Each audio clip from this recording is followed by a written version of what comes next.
Bonjour à tous et bienvenue dans cette deuxième partie de l'interview d'Emmanuel Jublin, qui est coach vocal et spécialiste de la prise de parole en public.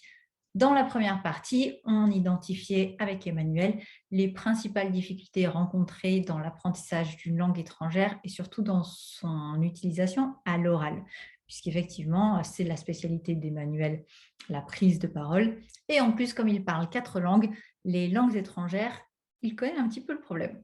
Donc, je vous invite, si vous ne l'avez pas encore fait, à aller voir cette première partie, donc à vraiment comprendre tout ce qu'on va aborder, les difficultés qui peuvent être rencontrées dans la prononciation, dans les intonations, etc.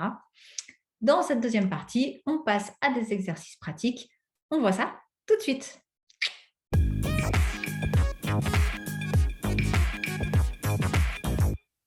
Rebonjour Emmanuel.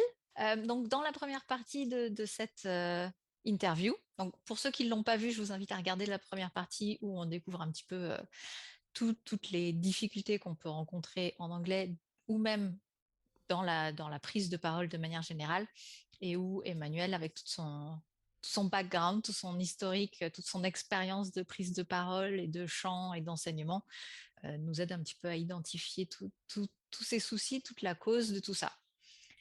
Donc, dans la deuxième partie, on te retrouve plutôt à nouveau pour que tu nous proposes peut-être des solutions, des idées d'exercices pour comprendre un petit peu mieux comment aller plus loin dans la démarche d'essayer d'améliorer, ici, si on se concentre sur l'anglais, comment améliorer la qualité de prononciation de l'anglais.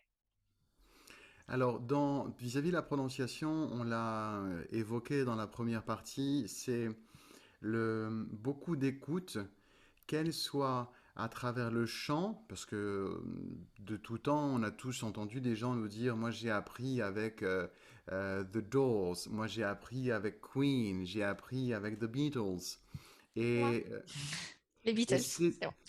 c'est des coachs qui sont incroyablement efficaces, qui reviennent à l'apprentissage auditif, visuel aussi, parce qu'on a à l'époque le livret des paroles. Aujourd'hui, on est sur des sites paroles de chansons ou lyrics et Hmm. on trouve tout.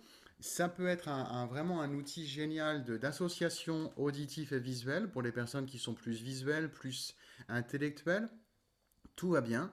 On prend la chanson, on l'imprime si on veut un peu se libérer des écrans, ça fait du bien aussi. On peut comme ça souligner aussi les accents qu'on repère. Et c'est là où c'est un exercice qui est génial. Tout à l'heure, on chantait Yesterday. Qu'est-ce qu'on pourrait prendre d'autre aussi ah bah tiens, on va rester avec les Beatles.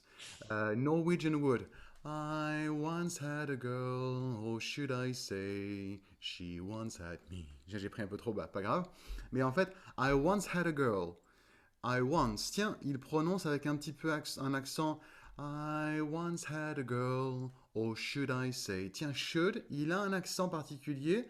Ah oui, je me souviens, avec Séverine, j'ai appris que should, c'est un auxiliaire. Ah bah ouais, donc c'est normal qu'il ait un peu d'accent. Mais I, il n'est pas tellement accentué, parce que c'est je. C'est plutôt say. She Hmm. once had me. Et comme ça, en écoutant les chansons, on se rend compte que l'anglais, c'est une langue qui est une langue de verbes. Contrairement au français qui est une langue de groupes nominaux. C'est avec les mots, les adjectifs qu'on affine notre pensée. La langue anglaise, son cœur de fonctionnement, c'est le verbe, que ce soit le verbe auxiliaire, mais aussi le verbe. Et autour, évidemment, il y a des mots. Mais le sens, c'est dans la conjugaison des verbes. Donc, on le retrouve à l'oreille en voyant que naturellement, une chanteuse, un chanteur va accentuer les verbes plus que le reste. On va moins accentuer aussi tous les mots qui sont, alors, tiens, je vais reprendre mon préféré exemple de Imagine Dragon, Bad Liar. Le refrain se fait So look me in the eyes, tell me what you see, perfect paradise, tearing at the seams. En fait, c'est surtout les verbes qui sont accentués. Look me in the eyes. Le in the, c'est de la déco. Je vais Oui. pas dire Look me in the eyes, tell me what you see. Donc notre façon un petit peu Eh oui. rectiligne française, on va s'en défaire, on va s'en déprogrammer. On est au cœur de la PNL linguistique, c'est on apprend par l'oreille et le regard. Et donc il faut avoir son code couleur, son code de soulignement. On peut souligner, je ne sais plus comment on dit en français. Ça, c'est le défaut quand on apprend, quand on parle plusieurs langues, on ne sait plus comment parler sa propre langue. Mais en fait, l'idée, c'est, je vais souligner les mots que j'entends. Les mots accentués, les mots qui ressortent. Et après ça, je vais me rendre compte très vite que c'est les mots qui font sens. Donc, c'est vraiment un outil génial. Ensuite, on se met à chanter à tue-tête, comme tu disais dans ta voiture. Il faut vraiment sortir du côté trop propre, trop... Bon, je fais attention, hein. Non, il faut se lâcher et Et oui. célébrer aussi. Tout à l'heure, je proposais de célébrer, dans le premier épisode de notre échange, de célébrer les réussites, mais il faut aussi célébrer les erreurs. Faut se dire, waouh, j'ai identifié que là, mais c'est tellement pas ça. Comme Oui. ça, maintenant je sais. Comme ça, on dédramatise l'apprentissage. Oui. Dans ma connaissance de l'implémentation de l'acquisition de connaissances, s'il y a un accélérateur de particules magique, c'est de fêter les apprentissages et aussi les erreurs. Et oui, oui, oui. Et du coup, donc ça, c'est vrai que ça permet d'identifier les intonations, les, comment donner de la valeur à la phrase et donner du sens à la phrase. Mais donc, pour revenir aussi sur donc je disais dans la première partie ce qui m'avait motivé à faire cette interview, c'était la masterclass que j'avais suivie sur la prise de parole, etc. Et il y a un élément que tu as mentionné qui est le spectre sonore, il me semble. Hmm. Et si je me souviens bien, où tu disais, bon, le spectre sonore des Français est tout petit, Oui, alors que sur certaines autres langues, c'est plus grand ou c'est pas au même endroit. Et que c'est ça aussi qui est peut-être un handicap pour les natifs francophones quand il s'agit à la fois d'entendre, même d'entendre, ne serait-ce qu'entendre le son et d'être capable de le reproduire. oui. C'est très intéressant parce que on a il y a, on va dire, le cadre. On pourrait, je cherche une image parce que la bande passante, c'est un mot aujourd'hui qu'on entend parce qu'on parle du débit Internet, on parle mais la bande passante du son, attends, j'ai fait bouger ma tasse de café. La bande passante, c'est, on va dire, on pourrait comparer ça à un ruban. Et suivant nos langues, on va avoir un ruban qui va être placé là. C'est globalement la situation française. On occupe une bonne partie centrale de notre écran ici. Il y a des langues, notamment espagnoles, qui sont plus basses. La langue italienne va être légèrement dans cette zone-là. Je le fais vraiment à la louche, c'est mieux que des chiffres. Et puis, on va avoir des langues anglaises qui ont un certain spectre grave et aigu, c'est un peu plus large. Et on a donc des zones qui, si on a notre ruban tapissé de français, il y a des sons qui nous échappent. Les deux langues qui sont les plus vastes dans cette métaphore du ruban, c'est étonnamment le portugais et les langues slaves. C'est des langues qui ont des profondeurs de grave, des intensités d'aigus qui dépassent notre écoute.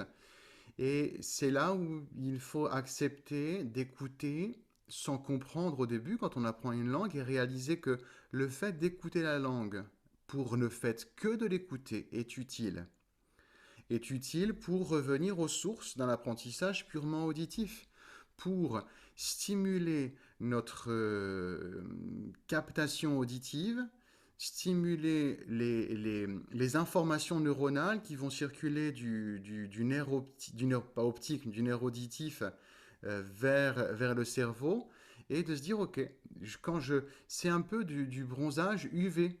Je bronze. J'ai pas besoin de comprendre que le soleil vient m'apporter de la vitamine D. Bon, on va pas faire plus que tant de minutes exposé au soleil, mais le soleil, on sait qu'il est nécessaire, au point qu'il y a quelquefois des lampes qui sont proposées dans le nord de l'Europe ou autre pour de la luminothérapie, parce qu'il y a des vitamines qu'apporte le soleil. Et donc, de savoir ça, ok, je suis informé, on revient sur cette idée des quatre étapes de la connaissance qu'on évoquait en première partie.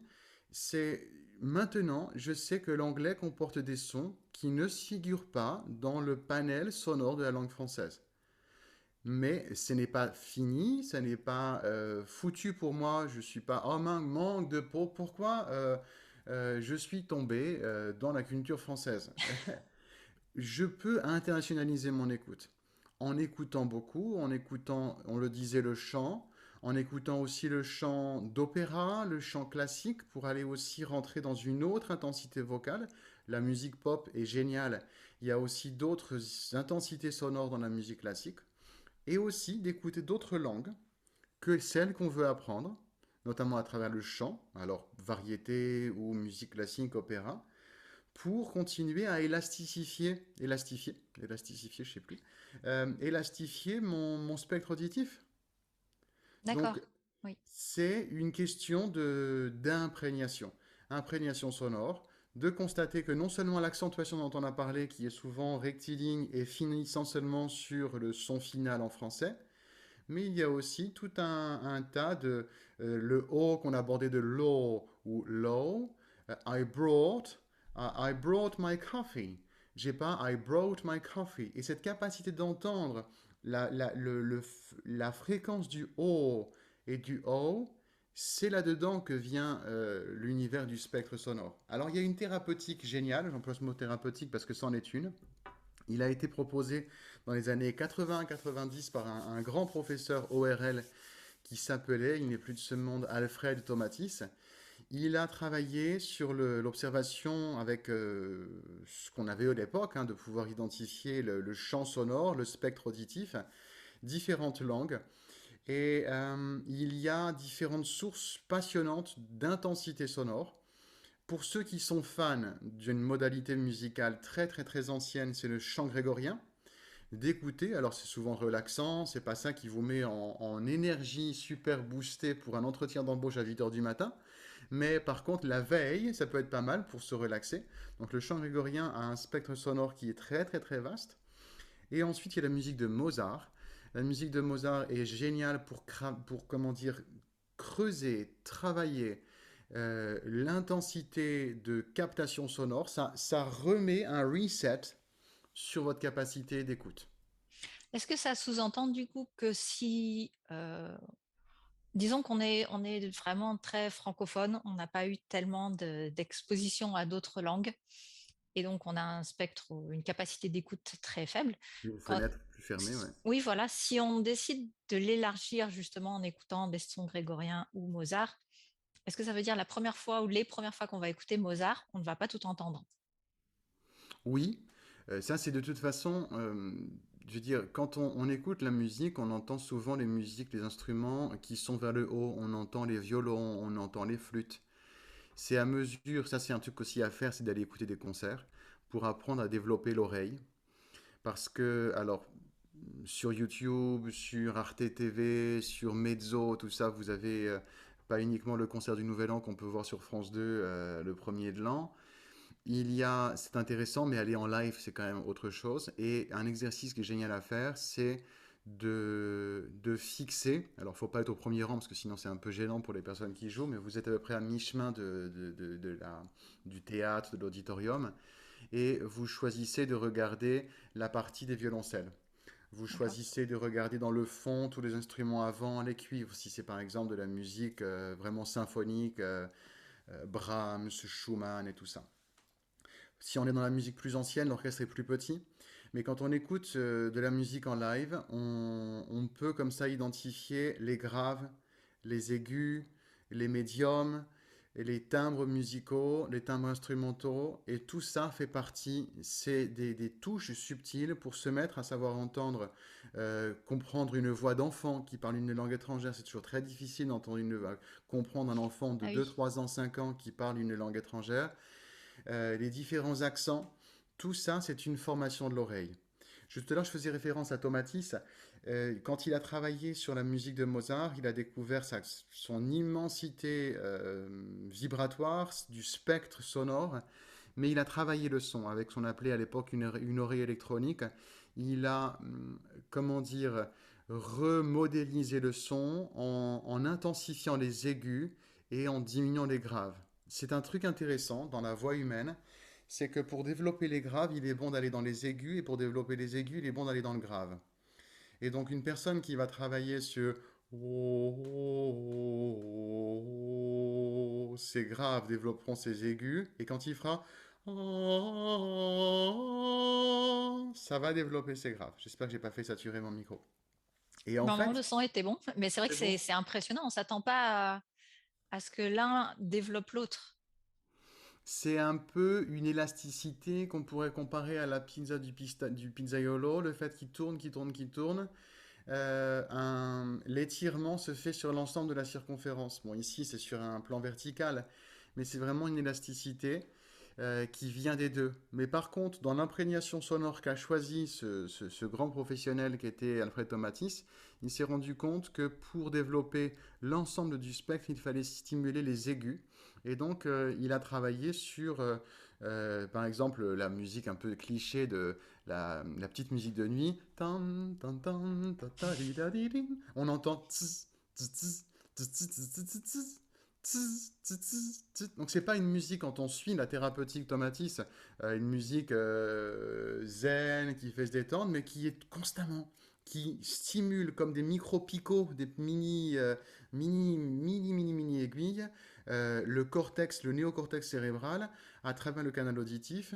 Et là, tout d'un coup, il y a eu des miracles. Il y a eu des gens qui avaient eu un accident sonore, un accident type une vitre qui était brisée juste à côté d'eux. Donc la fréquence du son, le cerveau dit plus jamais, parce que le cerveau identifie la fréquence sonore avec le danger vital.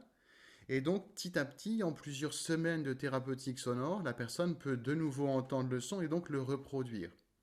Donc, il y a des personnes qui avaient une surdité qui n'était pas une surdité plastique, mais plus une surdité suite à un choc émotionnel, qui ont récupéré leur capacité d'entendre et donc de reproduire le son. Donc c'est là où il y a une chose que moi j'ai apprise dans mon monde musical et choral notamment, en travaillant avec les gens d'Europe centrale, de Hongrie, de Pologne, de Roumanie notamment. C'est le travail de l'oreille se fait par le chant dans ces pays. Partant du postulat qu'il y a un chiasme, ce que je chante, je peux l'entendre, et ce que j'entends, je peux le chanter. Ce croisement total, il est une évidence. On revient aux sources de j'ai appris ma langue par l'imprégnation de ma maman et de mon papa en les écoutant parler et de mon entourage, ce qui fait aussi les accents. Pourquoi est-ce que dans une même langue on a des accents différents? Parce qu'on Mm. est environné dans un contexte, comment dire, sociolinguistique. Et donc, le développement de l'écoute, il passe aussi par ce type de réinitialisation de notre capacité auditive. Et là, ça fait des magies, en fait.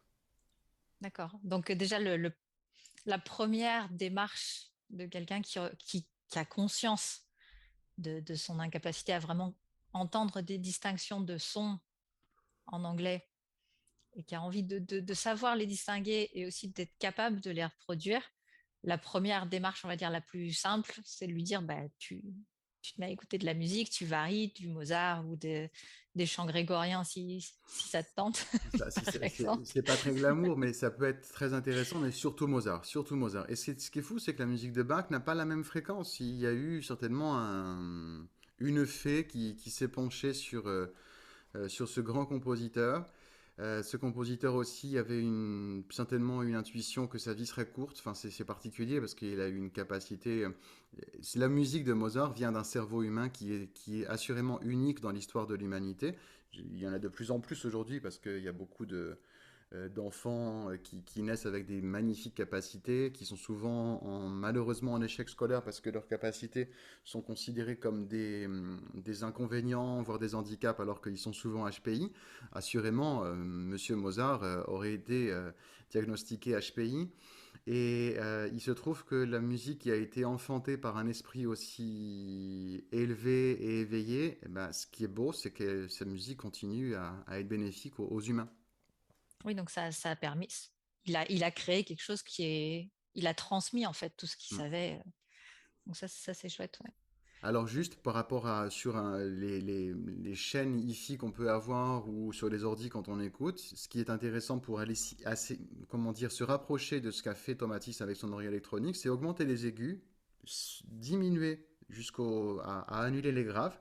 Donc c'est une musique qui va être beaucoup plus fine dans l'espace sonore, mais qui va justement aller étendre le ruban de la bande passante D'accord. pour faire en sorte qu'on se mette à écouter. Et là, franchement, moi, je viens de cette école-là. J'ai eu la chance de pouvoir, dans mes études, de pouvoir aller suivre des temps de thérapeutique sonore, parce que mon papa a travaillé avec Thomas Matisse et il s'est passionné de ses recherches. On a eu la chance de pouvoir bénéficier de cette thérapeutique.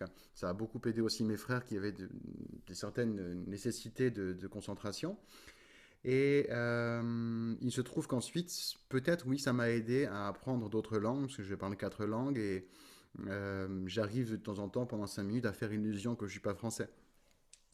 Donc ça a un effet, ça fonctionne vraiment pour la sonorité, pour aller se rapprocher de ce qu'on, un peu le Graal quand on apprend une langue, c'est un accent natif. Et oui, oui, quand on parle à un natif et qu'il n'arrive déjà pas à détecter qu'on est français, yes! Exactement. Donc ça, c'est vraiment pour le côté sonorité, reproduire les sons. Euh, En anglais en particulier, alors je ne sais pas pour toutes les autres langues, chacune a un peu ses spécificités. La différence entre l'anglais et le français, c'est aussi le flux d'air. Donc il y a enfin après je maîtrise pas le français en tant qu'enseignante du français, donc c'est vrai que j'ai peut-être pas cette connaissance-là, mais le français a l'air beaucoup plus sec et plus brut, tandis que l'anglais nécessite de faire sans arrêt circuler l'air. Hmm. Donc c'est pour ça que, alors je ne sais pas si ça se dit encore, mais quand j'étais plus jeune, on disait que pour parler anglais, il fallait parler comme si on avait une patate chaude dans la bouche. Mais c'est parce qu'en fait, ça force à avoir une bouche plus arrondie, en quelque sorte. Exactement. Et qui dit bouche plus arrondie demande en effet plus d'air. C'est ça qui est intéressant, c'est que on a dans, je crois qu'en phonétique on appelait ça le diagramme de Jones, où on a une forme, alors c'est la bouche qui est censée être représentée, mais on a une sorte de parallépipède un peu bizarre.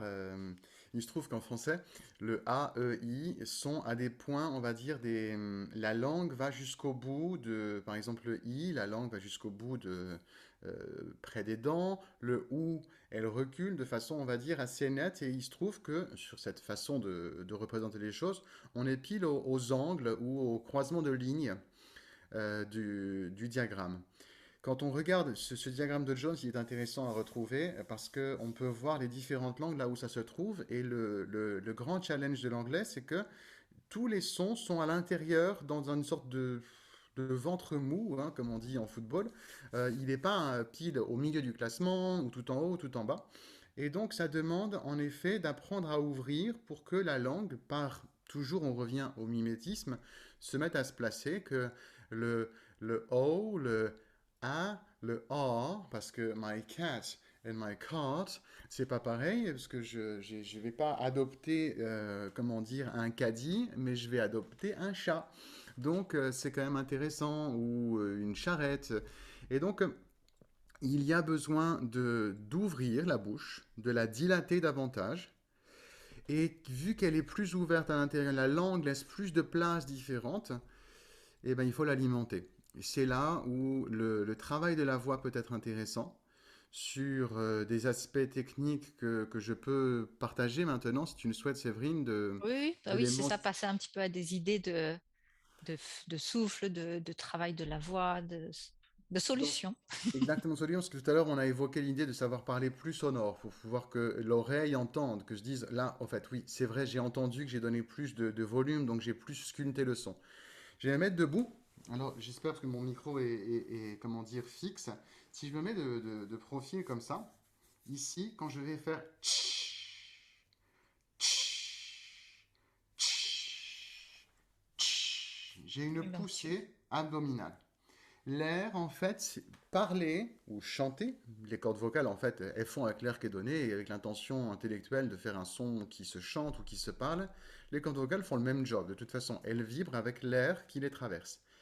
Et il faut que l'air soit le plus tonique possible. La meilleure façon d'expulser un air vif, un air dynamique et donc de qualité, c'est de l'impulser avec le ventre. Donc, now let's go back to some English music with Queen. We will rock you. L'introduction, poum, poum, tch, poum, poum, tch. On va le faire en faisant ceci. Tch, tch, ks. On va écrire TCH, TCH, KS. Tch, tch, ks.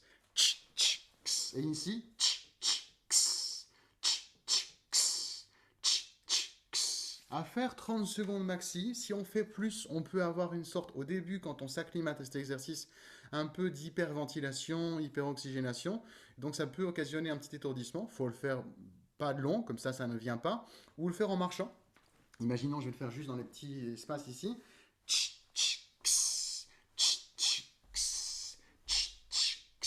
Pour qu'il y ait aussi le mouvement corporel, ça aide aussi à avoir comment dire, une assurance, une posture quand on prend la parole devant les gens, parce que ça fait aussi travailler comment dire, la souplesse des jambes. Mais surtout, l'idée, c'est d'activer l'expulsion du souffle. Donc ça, 30 secondes, ma petite, comment dire, prescription de docteur linguistique et docteur vocal. 30 secondes, avec une musique de type Queen ou autre, évidemment, mais une musique qui soit un peu boostante, mais pas trop rapide, parce qu'il ne s'agit pas de faire ça vite. Deuxième exercice que je vous recommande de faire, c'est imaginer que vous avez un petit bonbon à la menthe dans la bouche. Ça, c'est l'inspire. Ça, c'est l'expire.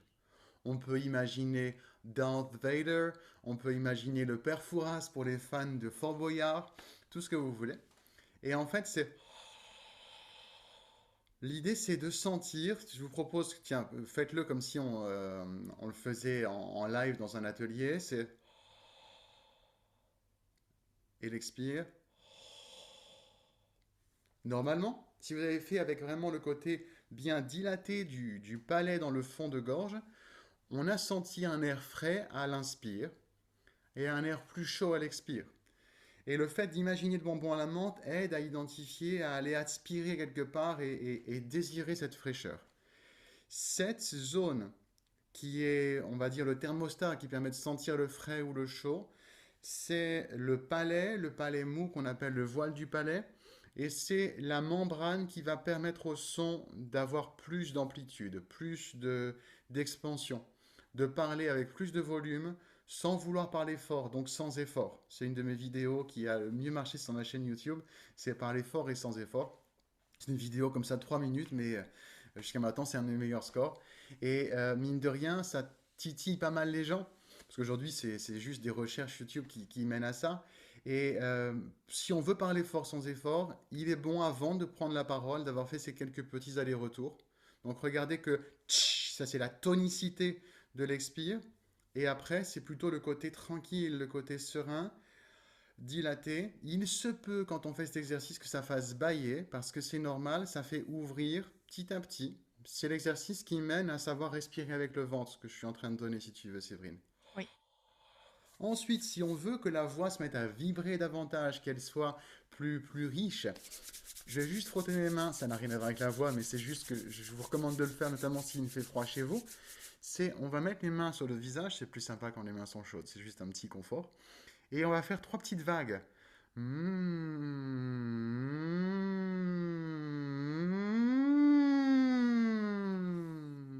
Et donc, vous imaginez, vous avez mangé un bon fondant au chocolat, et donc il y a ce son du contentement. Première vague assez modérée, deuxième vague plus abondante, et la troisième vague, vous souriez. Vraiment, je le donne en rapide parce que c'est vraiment la base du coaching vocal que je te partage ici, Séverine. C'est de faire ici, c'est le plus relâché possible. Hein. Pour qu'il n'y ait pas les dents qui se touchent.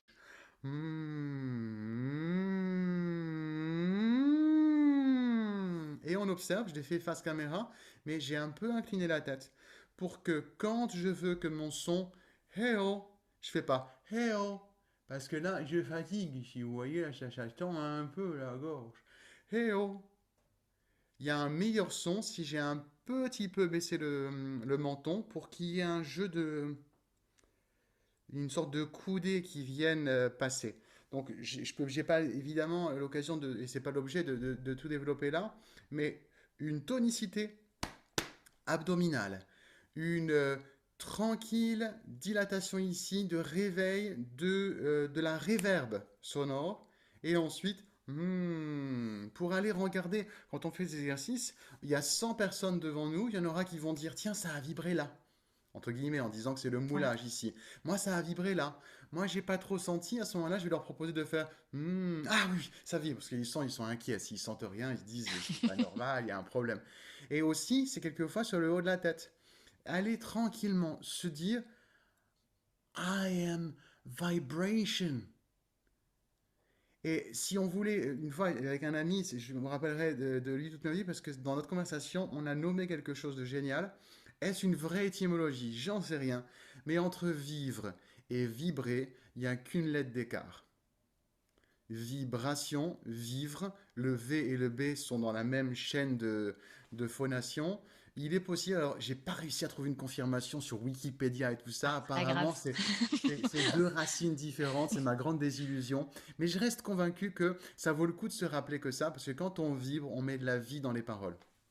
D'accord. Et oui, oui, donc si on résume un petit peu tous les conseils que tu as pu donner, euh, en fait, on part d'une situation où quelqu'un, donc on est parti déjà dans la première interview, d'une situation de quelqu'un qui a du mal à prendre la parole.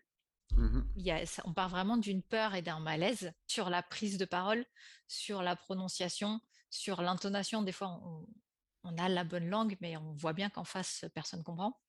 Donc, on part de ce problème-là. Et toi, si on résume un petit peu tout ce que tu peux conseiller, ça va être d'écouter Mozart qui va développer l'écoute pour qu'on puisse entendre les différents sons et donc que petit à petit, on soit capable de les reproduire. mhm, Et ça, c'est par la pratique. Donc, la chanson, il ne faut pas seulement écouter, il faut surtout aussi pratiquer, parler, absolument. chanter.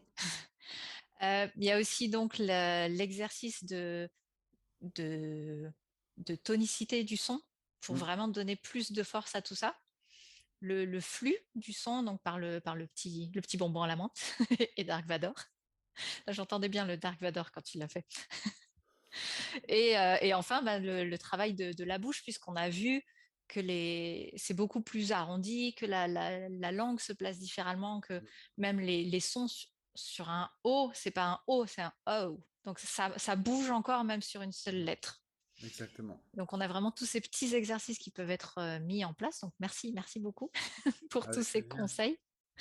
Euh, donc est-ce que tu aurais peut-être une conclusion sur puisque toi-même tu enseignes maintenant l'anglais, est-ce que tu as une petite touche finale, une petite astuce que tu donnes à tes élèves, une petite conclusion par rapport à tout ça, l'appréhension de l'anglais? J'ai envie de dire que au-delà de tout ça, tout ce qu'on a à regarder qui aide à affiner l'expertise de prononciation, d'écoute, ce qui compte, c'est le message que vous avez à transmettre.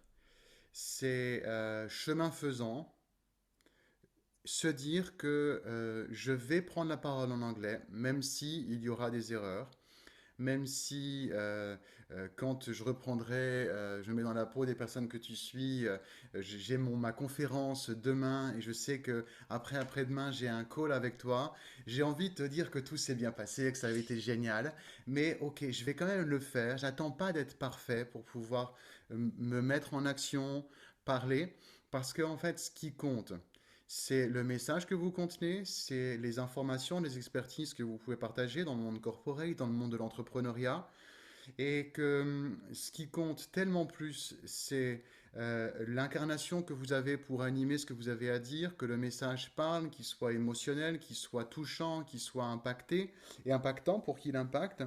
Et donc, c'est de se dire ce qui compte, c'est ce que j'ai à dire. Chemin faisant, je vais m'améliorer, je vais avoir la petite fierté que les gens, ils m'ont dit au bout de 3 minutes, mais au fait, tu viens d'où? Mais ça, c'est du bonus touristique, décoratif. Ce qui compte, c'est de se dire, waouh, je suis en train de faire évoluer ma vie professionnelle. Je suis en train d'oser proposer à mes partenaires professionnels qui soient mes partenaires dans à N plus 1, plus 2 dans le monde corporate ou dans un réseau d'entreprises en disant tiens voilà maintenant je me sens que notre réseau pourrait s'étendre à l'international. Toutes ces situations-là, ils ont tellement plus de valeur que d'être parfaits. parce qu'il faut prendre la parole, faut le dire, faut se faire entendre.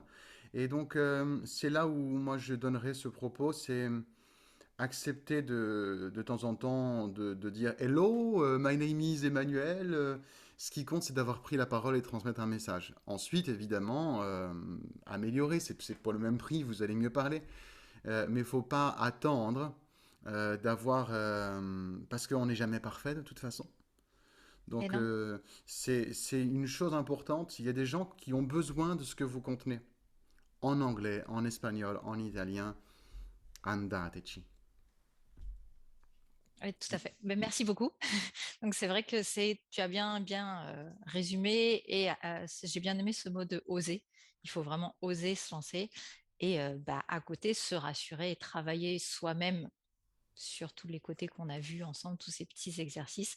Et c'est vrai que c'est par la pratique, par la prise de parole qu'on améliore sa prise de parole, Eh oui, c'est tout en forgeant simplement. qu'on devient forgeron. C'est Voilà, tout à fait.